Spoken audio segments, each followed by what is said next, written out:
భూమికి 100 అడుగుల కింద ఒక మనిషి తలకిందులుగా స్టక్ అయిపోతే ఎలా ఉంటుందో మీకు తెలుసా? ఒక పక్క స్టక్ అయిపోయిన వ్యక్తిని కాపాడాలని 137 మంది పోరాడుతుంటే, ఇంకో పక్క అదే టైంలో చస్తే నరకానికి తీసుకెళ్లాలని యమకింకరులు వెయిట్ చేస్తూ ఉన్నారు. 27 గంటల పాటు గడిచిన ఈ సంఘర్షణలో విజయం ఎవరు సాధించారు అనేది ఇవాల్టి వీడియోలో మనం తెలుసుకుందాం. John Edward Jones university of వర్జీనియాలో చదువుకుంటున్న 26 సంవత్సరాల మెడికల్ స్టూడెంట్. ఇతనికి టీనేజ్ నుంచి కూడా స్పేలెన్ కింగ్ అంటే చాలా ఇష్టం. స్పేలెన్ కింగ్ అంటే ఇరుకైన స్వరంగంలో పాకుతూ చేసే అడ్వెంచర్. ఇది జాన్ కి చాలా థ్రిల్ ఇస్తుంది. 2009 నవంబర్ 26న జరుపుకోబోయే థ్యాంక్స్ గివింగ్ డే కి తన కుటుంబంతో పాటు జాన్ తన సొంత ఊరైన ఊతాకి వెళ్ళాడు. అప్పటికి తనకి పెళ్ళయి 1 ఇయర్ పాప కూడా ఉంది. అంతేకాకుండా ఆ టైంలో తన వైఫ్ ప్రెగ్నెంట్ కూడా. ఫ్రెండ్స్ అండ్ ఫ్యామిలీ అంతా ఒక దగ్గర గ్యాదర్ అవ్వడంతో వీళ్ళంతా కలిసి ఒక అడ్వెంచర్ ని ప్లాన్ చేశారు. నటిపుట్టి కేవ్స్ లో స్పేలెన్ కి వెళ్ళాలి అని డిసైడ్ అయ్యారు. నటిపుట్టి కేవ్స్ అనేది ఊతలకి వెస్ట్ లో ఉన్న ఒక హైడ్రోథర్మల్ కేవ్. చాలా సన్నటి స్వరంగంలో ఉన్న ఈ గుహకి బాయ్స్ గ్రూప్స్ ఇంకా కాలేజ్ స్టూడెంట్స్ ఎక్స్ప్లోర్ చేయడానికి వస్తూ ఉంటారు. 1960లో ఫస్ట్ టైం డేల్ గ్రీన్ ఇంకా తన స్నేహితుడు ఈ గుహని కనుగొన్నారంట. అప్పటి నుంచి ప్రతి సంవత్సరం 5,000 మెంబర్స్ వస్తారని కొన్ని రిపోర్ట్స్ చెప్తున్నాయి. నిజానికి ప్రాపర్ సెక్యూరిటీ ప్రికాషన్స్ లేనందున 2006 మే 24న ఈ కేవ్ ని క్లోజ్ చేశారు. కానీ కొన్ని ప్రికాషన్స్ మెజర్స్ తీసుకున్న తర్వాత ఈ గుహాని 2009 మే 8న విజిటర్స్ కి మళ్ళీ ఓపెన్ చేశారు. జాన్ ఇంకా తన తమ్ముడు జోస్ తో పాటు ఇంకో 9 మంది ఫ్యామిలీ అండ్ ఫ్రెండ్స్ గ్రూప్స్ ఈ అడ్వెంచర్ ని ఎక్స్పీరియన్స్ చేయాలని స్టార్ట్ అయ్యారు. జాన్ అండ్ జోష్ కి వాళ్ళ టీనేజ్ నుంచి కేవింగ్ చేయడం వల్ల కేవింగ్ లో వాళ్ళకి చాలా మెమోరీస్ ఉన్నాయి. ఈ ట్రిప్ కూడా అలాంటి కొన్ని మెమోరీస్ ని మిగులుస్తుంది అని అనుకున్నారు. కానీ అది జాన్ జీవితాన్ని తలకిందులు చేస్తుందని వాళ్ళు అప్పటికి ఊహించి ఉండరు. మే 8న మళ్ళీ ఓపెన్ అయిన ఈ కేవ్ లోకి కొన్ని పర్మిషన్స్ వచ్చిన తర్వాత మాత్రమే ఎవరైనా కేవింగ్ చేయగలరు. ఆ పర్మిషన్స్ అన్ని తీసుకున్న తర్వాత కేవింగ్ కిట్ అంతా రెడీ చేసుకుని ఆ స్వరంగానికి ఎక్స్ప్లోర్ చేయడానికి అందరూ రెడీ అయిపోయారు. నవంబర్ 24, 2009 సుమారు రాత్రి 8 గంటలకి వీళ్ళంతా కూడా ఆ గుహలోని దిగారనమాట. కొద్దిసేపు అందరూ ఆ కేవ్ ని ఎక్స్ప్లోర్ చేసిన తర్వాత జాన్ కి ఇంకా డీప్ గా ఎక్స్ప్లోర్ చేయాలని అనిపించింది. ఆ రోజు జాన్ అలా అనుకోకుండా ఉండుంటే బాగుండేది. జాన్ ఇంకా తన బ్రదర్ జోష్ ఛాలెంజింగ్ గా అనిపించి కేవ్ ని ట్రై చేయాలనుకున్నారు.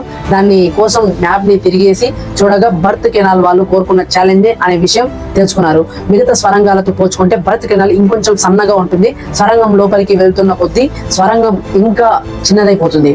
అంతేకాకుండా ఈ స్వరంగాలు తిన్నగా కూడా ఉండవు. రకరకాల యాంగిల్స్ లో బెండ్ అయ్యి ఉంటాయి. మధ్యలో పెద్ద పెద్ద బండలు కూడా అడ్డంగా ఉంటాయి. దీనివల్ల కేవర్స్ కి ఇది చాలా ఛాలెంజింగ్ గా అండ్ ఇంట్రెస్టింగ్ గా అనిపిస్తుంది.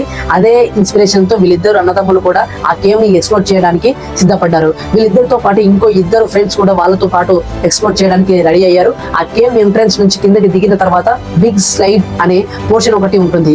దానిని ఈజీగా అందరు దాటేస్తారు. ఆ తర్వాత వచ్చేదే బర్త్ కెనాల్. వీళ్ళు చేసే అడ్వెంచర్ లో ఇదొక టర్నింగ్ పాయింట్. బర్త్ కెనాల్ లోకి వాళ్ళ జర్నీ మొదలైంది. వీళ్ళ నలుగురిలో జాన్ ముందు వెళ్ళాడు. తన తల ముందు పెట్టి చిన్నపిల్లలు ఎలా అయితే పాకుతారో జాన్ కూడా అలాగే పాకుతూ ఆ స్వరంగంలో ముందుకు వెళ్ళటం మొదలు పెట్టాడు. ఆ స్వరంగం టైట్ గా ఉండటంతో పాటు ఎత్తు పొలాలు కూడా ఉన్నాయి. ఇది 6 అడుగులు ఉన్న జాన్ కి చాలా కష్టాన్ని కలిగించింది. అంతేకాకుండా 6 అడుగులు ఉండటంతో జాన్ వెనక్కి తిరిగి వెళ్లిపోవడానికి కూడా అవకాశం లేనంత సన్నగా ఉంది. ఈ కెనాల్ బర్త్ కెనాల్ ని ఆల్రెడీ చాలా మంది క్రాస్ చేశారు. ఆ లాస్ట్ లో ఒక ఫ్రీ స్పేస్ కూడా ఉంటుంది. ఆ నమ్మకంతోనే కష్టంగా ఉన్నా కానీ జాన్ ముందుకు పాకుతూనే ఉన్నాడు. ఇంత ముందుకు వెళ్ళినా కూడా తనకి ఆ మార్గం ఇంకా డిఫికల్ట్ గా అవుతూనే ఉంది. ఒక ఎండ్ మాత్రం కనిపించట్లేదు. అలా కొంత దూరం వెళ్ళిన తర్వాత ఆ స్వరంగం కిందికి వాలుగా వచ్చింది. ఆ స్వరంగం చివరిలో కాస్త స్పేస్ ఎక్కువగా ఉండటంతో ఇదే బయటికి దారిని ముందుకు వెళ్ళటం మొదలు పెట్టాడు. వాలుగా ఉన్న సొరంగంలో తను చేతులతో బ్యాలెన్స్ చేసుకొని మెల్లగా ముందుకు వెళ్ళటం స్టార్ట్ చేశాడు. కానీ అప్పటికే చాలా లేట్ అయిపోయింది. బర్త్ కెనాల్ అనుకొని అప్పటి వరకు ఎవ్వరు వెళ్ళినట్టు రికార్డ్స్ లో కూడా లేని ఒక స్వరంగంలోని 50 అడుగుల దూరంలోకి వెళ్ళిపోయారు. ముందు ఏముంటుందో కూడా ఎవ్వరికి తెలియదు. నార్మల్ గా ఏ స్వరంగంలోకి వెళ్ళినా కూడా చివరన ఒక చిన్న స్పేస్ లాంటిది ఉంటుంది. అక్కడి నుంచి ఫ్రీ అయ్యి మళ్ళీ తిరిగి వెనక్కి వెళ్ళొచ్చు. కానీ ఈ స్వరంగానికి అలాంటిది ఒక ఫ్రీ రూమ్ లేదు. ఆ విషయం జాన్ కి తెలియదు. జాన్ ఇంకా కూడా తన బర్త్ కెనాల్ లోనే ఉన్నట్లు భావిస్తున్నాడు. కొంచెం ముందుకు వెళ్తే బయటికి దారి ఉంటుంది అనుకుంటున్నాడు. అదే ఆశతో ముందుకు వెళ్తూనే ఉన్నాడు. తనని తాను పుష్ చేసుకుంటూ ముందుకు వెళ్తున్నాడు. ఒక పాయింట్ వచ్చిన తర్వాత పూర్తిగా నిటారుగా ఉన్న ఒక స్వరంగం కనిపించింది. భూమికి 78 డిగ్రీ యాంగిల్ లో ఉంది. దీనిని క్రాస్ చేస్తే తను ఆ ఛాలెంజ్ ని పూర్తి చేసినట్లు అని భావించాడు. ఉంచాడు. అలా జాన్ ఆ చిన్న రంధ్రంలోకి పాకుతూ దిగాడు. ముందు ఎలాంటి దారి కూడా లేదు, అలా అన్ని వెనక్కి వెళ్ళడానికి కూడా అస్సలు అవకాశం లేదు. ఎందుకంటే తను ఇరుక్కుంది 10-18 అంగుళాల ఒక చిన్న హోల్ లోకి. ఇప్పుడు తాను ఉంది భూమికి 100 అడుగుల లోపల అండ్ గుహ ఎంట్రన్స్ కి 400 అడుగుల దూరంలో. జాన్ చెయ్యి ఒకటి స్వరంగం గోడకి తన బాడీకి మధ్యలో ఇరుక్కుపోయింది. తలకిందులుగా నిటారుగా ఉండిపోవడంతో తనని తాను వెనక్కి పుష్ చేసుకోలేకపోయాడు. కేవలం తన కాళ్ళు మాత్రమే ఫ్రీగా ఉన్నా కానీ గ్రావిటీకి ఎగనెస్ట్ గా అవి కూడా పెద్దగా హెల్ప్ అవ్వలేకపోయాయి. తన సిచ్యువేషన్ ని రియలైజ్ అయిన జాన్ తన తమ్ముడు జోష్ ని పిలిచాడు. జాన్ ఉన్న ఆ పరిస్థితిని చూసి తనని వెంటనే పైకి లాగటానికి జోష్ ట్రై చేశాడు. జోష్ తన పూర్తి బలం యూజ్ చేసి ట్రై చేశాడు, కానీ తన వల్ల అవ్వటం లేదు. అది తన ఒక్కడి వల్లే అయ్యే పని కాదని వాళ్ళిద్దరికి అర్థమైంది. తనని కాపాడాలంటే ఒక పెద్ద టీం కావాలి. దానికోసం జాన్ ని ధైర్యంగా ఉండమని చెప్పి జోష్ బయటికి వచ్చాడు. జోష్ రెస్క్యూ టీం ని పిలిచేదాకా వాళ్ళతో పాటు వచ్చిన ఒక ఫ్యామిలీ మెంబర్ జాన్ తో మాట్లాడటానికి ఆ స్వరంగంలోకి వెళ్లారు. ఎందుకంటే అలాంటి సిచ్యువేషన్ లో పానిక్ అయితే మనిషి ఎక్కువసేపు బ్రతకలేడు. అంతేకాకుండా అలా తలకిందులుగా ఎక్కువసేపు ఉండటం కూడా ఒక మనిషికి ఏ మాత్రం మంచిది కాదు. టైం కూడా వేగంగా పెరుగుతుంది. ఒక్కొక్క నిమిషం జాన్ కి చాలా ఇంపార్టెంట్. అంతేకాకుండా తాను ఉన్న పొజిషన్ లో గడిచే ఒక్కో క్షణం కూడా మనిషిలో ఆందోళన ఎక్కువ చేస్తుంది. కేవ్ దగ్గరికి పెద్ద రెస్క్యూ టీం వచ్చింది. అందరూ కూడా చాలా రకాల ప్లాన్స్ వేస్తున్నారు. అవసరమైతే స్వరంగాన్ని పెద్దదిగా చేయాలని ఆలోచన కూడా చేశారు. కానీ వీళ్ళు ఎన్ని ప్లాన్స్ వేసినా కానీ రోప్ ని తన కాలకి కట్టి పైకి లాగటమే సరైన ప్లాన్ అని వాళ్ళు ఒక నిర్ణయానికి వచ్చారు. సుమారు రాత్రి 12:30 జాన్ ని రెస్క్యూ చేయడానికి ఫస్ట్ రెస్క్యూ అని చూసి మాతో జాన్ దగ్గరికి వచ్చింది. అప్పటికే జాన్ ఆ సొరంగంలో పడి 3 గంటల పైన అయ్యింది. ముందుగా చూసి జాన్ పానిక్ అవ్వకుండా ధైర్యం చెప్పింది. తనతో పాటు ఒక రోప్ ని తీసుకువచ్చి జాన్ కాలకు కట్టింది. చూసి కట్టిన ఆ తాడుని బయట నుంచి కొంతమంది లాగటానికి ట్రై చేశారు. కానీ ఆ సురంగం తిన్నగా లేకపోవడంతో వాళ్ళు ఎంతగా ట్రై చేసినా కానీ లాగలేకపోతున్నారు. ఆ కొండ రాళ్ల మధ్యలో ఈ రోప్ ఇరుక్కుపోయి వెనక్కి లాగటానికి అవ్వడం లేదు. జాన్ పరిస్థితి కూడా దారుణంగా మారుతుంది.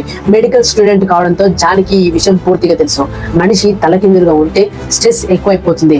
టైం కూడా ఫాస్ట్ గా రన్ అవ్వడంతో రెస్క్యూవర్స్ జాన్ దగ్గర కొండరాలని డ్రిల్ చేయడానికి రెడీ అయ్యారు. ఒక ప్రొఫెషనల్ డ్రిల్లింగ్ మిషన్ తో లోపలికి వెళ్లి డ్రిల్ చేయడం స్టార్ట్ చేశారు. కానీ ఆ ఇరుకు స్వరంగంలో వీలుగా లేని పొజిషన్ లో డ్రిల్ చేయడం కష్టంగానే కాకుండా స్లోగా కూడా అవుతుంది. డ్రిల్లింగ్ స్టార్ట్ చేసి గంట సేపు అయినా కానీ అది పెద్ద ఎఫెక్ట్ ని చూపించలేదు. జాన్ ఉన్న పొజిషన్ కూడా రెస్క్యూవర్స్ కి చాలా ప్రాబ్లమేటిక్ గా మారింది. జాన్ కాళ్ళకి ఇంకా పైన సీలింగ్ కి పెద్ద గ్యాప్ లేకపోవడంతో ఇది రెస్క్యూవర్స్ కి ఒక పెద్ద టాస్క్ గా మారింది. టైం గడిచిపోతుంది. రెస్క్యూవర్స్ వాళ్ళ సాయ శక్తుల ప్రయత్నించినా కానీ జాన్ కి ఫుల్ చేయలేకపోతున్నారు. దీంతో రెస్క్యూవర్స్ వాళ్ళ అల్టిమేట్ ప్లాన్ ని ఇంప్లిమెంట్ చేయడానికి సిద్ధపడ్డారు. జస్ట్ రోప్ తో మాత్రమే లాగితే సరిపోదని, దానితో తోడుగా ఒక పులిస్ సిస్టమ్ కూడా ఉండాలి అని డిసైడ్ అయ్యారు. దానికి ఆ స్వరంగం మొత్తం కూడా కొన్ని డ్రిల్స్ చేసి వాటికి బోల్ట్స్ తో పులిస్ ని అటాచ్ చేసి అప్పుడు రోప్ ని యూజ్ చేస్తే ప్రయోజనం ఉంటుంది. స్వరంగంలో రోప్ ఇక్కడ కూడా ఇరుక్కుపోకుండా పుల్ చేయడానికి ఈజీ అవుతుంది. కానీ ఇది చాలా టైం టేకింగ్ ప్రాసెస్. ఎందుకంటే ఆ చిన్న స్వరంగంలో ఒకసారి ఒకరు మాత్రమే వెళ్ళగలరు. ఒక పర్సన్ హార్డ్ ర్యాక్స్ లో హోల్స్ డ్రిల్ చేసి పోలీస్ ని ఇన్స్టాల్ చేయడం కొద్దిగా టైం తీసుకుంటుంది. Rescue team, volunteers, emergency services, rescue helicopters ఇలా ఎంత మంది ఉన్నా కానీ జాన్ దగ్గరికి కేవలం ఒక్కరు మాత్రమే రీచ్ అయ్యే యాక్సెస్ ఉంది. సెకండ్స్ గడిచే కొద్దీ జాన్ పరిస్థితి మరి దారుణంగా మారిపోతుంది. తనకి ఆల్రెడీ బ్రీతింగ్ ప్రాబ్లమ్స్ కూడా స్టార్ట్ అయ్యాయి. ఊపిరి తీసుకెళ్ళకపోతున్నాడు. అన్కాన్షియస్ అయిపోతున్నాడు. తాను కొంతమంది దేవతలు ఇంకా రాక్షసుల్ని కూడా చూసినట్లు జాన్ చెప్పాడు. మధ్యలో పానిక్ అటాక్స్ కూడా జరుగుతున్నాయి. ఒక మనిషి ఎక్కువసేపు తలకిందులుగా ఉంటే బ్లడ్ అనేది బ్రెయిన్ లో స్టాప్ అయిపోతుంది. అలా అయిపోవడం వల్ల మత్తు వచ్చి స్లో కోల్పోతారు. నిటారుగా నిల్చుంటే మాత్రమే బ్లడ్ అనేది అన్ని బాడీ పార్ట్స్ కి సరిగ్గా ఫ్లో అవుతుంది. అదే రివర్స్ లో ఉంటే బ్లడ్ ఫ్లో అనేది అంత సరిగ్గా ఉండదు. ఇలా అన్కాన్షియస్ అవ్వటం జాన్ కి ఏమాత్రం మంచిది కాదు. సో అలాంటి డిఫికల్ట్ టైంలో తనకు ఒక మోరల్ సపోర్ట్ కావాలి. ఆ మోరల్ సపోర్ట్ కోసం ఒక 2-వే రేడియో కేబుల్ ని అతన్ని దగ్గరికి పంపించి గుహ ఎంట్రన్స్ లో ఉన్న తన భార్యతో మాట్లాడేలా చేశారు. అప్పటికే తనకి చేతిలో ఒక పాప, గడుపులో ఒక బాబు ఉన్నారు. గుండెల నిండా బాధ ఉన్నా కానీ ఆ బాధని బయట పెట్టకుండా తన భర్తకి ధైర్యం చెప్పడం మొదలు పెట్టింది. అప్పటికి జాన్ తలకిందులుగా ఇరుక్కొని 19 గంటలు అవుతుంది. ఆఖరికి రెస్క్యూవర్స్ ఎంతో కష్టపడి ఆ పులిస్ సిస్టమ్ ని అమర్చారు. ఇంకా అక్కడి నుంచి ప్రతిదీ కూడా బెటర్ అవ్వడం స్టార్ట్ అయింది. అందరూ కూడా జాన్ మెల్లిగా తిరిగి వస్తాడు అని నమ్మారు. 8 మందితో కూడిన ఒక టీం ఆ రోప్ ని లాగటం మొదలు పెట్టారు. జాన్ ఒక్క సన్నటి స్వరంగంలో ఇరుక్కుపోవడం వల్ల వాళ్ళు లాగుతుంటే జాన్ కి చాలా పెయిన్ వచ్చింది. అందుకని ఈ టీం కొద్దిగా లాగి పాస్ ఇచ్చేవారు. జాన్ కొద్దిగా పైకి రావడం మొదలైంది. ఒక 3 సార్లు అలా పైకి లాగిన తర్వాత సుమారు 1 ఇంచ్ వరకు పైకి వచ్చాడు. ఆ సురంగం నుంచి పూర్తిగా ఇంకా బయటికి రాకపోయినా కానీ గడిచిన లాస్ట్ 20 గంటల తర్వాత జాన్ మళ్ళీ ఒక ముఖాన్ని చూశారు. రెస్క్యూవర్స్ తనతో మాట్లాడే ప్రయత్నం చేశారు. జాన్ చాలా టైట్ గా కనిపించాడు. తన కళ్ళని రెడ్ కలర్ లో ఉన్నాయి. ముఖం నిండా దుమ్ముంది. రెస్క్యూవర్స్ జాన్ ని ఎలా ఉన్నావు అని అడిగాడు. దానికి జాన్ తన కిందులుగా ఉండటం చాలా కష్టంగా ఉంది, నాకు కాళ్ళు చాలా నొప్పి పెడుతున్నాయి అని ఆన్సర్ ఇచ్చాడు. కానీ తన ఫేస్ లో ఒక స్మైల్ ఉంది. తాను ఒక పెద్ద గండం నుంచి బయటపడుతున్నా అనే ఒక రిలీఫ్ ఉంది. కానీ రెస్క్యూవర్స్ ఇంకోసారి లాగితే జాన్ బయటికి వచ్చినట్లే సరిగ్గా అదే సమయంలో ఒక ఊహించిన సంఘటన చోటు చేసుకుంది. 3 సార్లు పైకి లాగిన rescuers 4th and last time లాగటం మొదలు పెట్టారు. కానీ ఒక్కసారిగా అందరూ రెస్క్యూవర్స్ వెనక్కి పడిపోయారు. వీళ్ళ చేతిలో ఉన్న తాడు లూజ్ అయిపోయింది. ఏం జరిగిందో వాళ్ళకి అర్థం కాలేదు. ఇక్కడ జాన్ దగ్గరలో ఉన్న రెస్క్యూవర్ ఫేజ్ మీద ఏదో బలంగా తగిలింది. రెస్క్యూవర్స్ కి 1 నిమిషం ఏం అర్థం కాలేదు. ఆ దెబ్బ నుంచి తీరుకొని చూస్తే కేవలం దుమ్ము మాత్రమే కనిపించింది. 2 సెకండ్ల తర్వాత తాను రియలైజ్ అయ్యింది ఏంటంటే జాన్ ని లాగుతున్న ఫస్ట్ పుల్లి ఊడి తన ఫేస్ మీద పడింది. అలాగే జాన్ మళ్ళీ తిరిగి ఆ లోయలో పడిపోయాడు. కానీ ఈసారి జాన్ ముందు సారిగా కన్నా లోతులో పడిపోయాడు. జాన్ ని పిలిచిన కానీ పెద్దగా అవతల నుంచి ఏ రెస్పాన్స్ లేదు. ఫేస్ కి గాయం అవడంతో ఆ రెస్క్యూవర్స్ ఇంకా రెస్క్యూ ఆపరేషన్ ని కంటిన్యూ చేయలేకపోయారు. ఆ ప్లేస్ లో వేరే రెస్క్యూవర్స్ వచ్చి జాన్ ని చూశాడు. జాన్ ఊపిరి తీసుకోవడానికి చాలా ఇబ్బంది పడుతున్నాడు. తన ప్రాణాల కోసం పోరాడుతున్నాడు.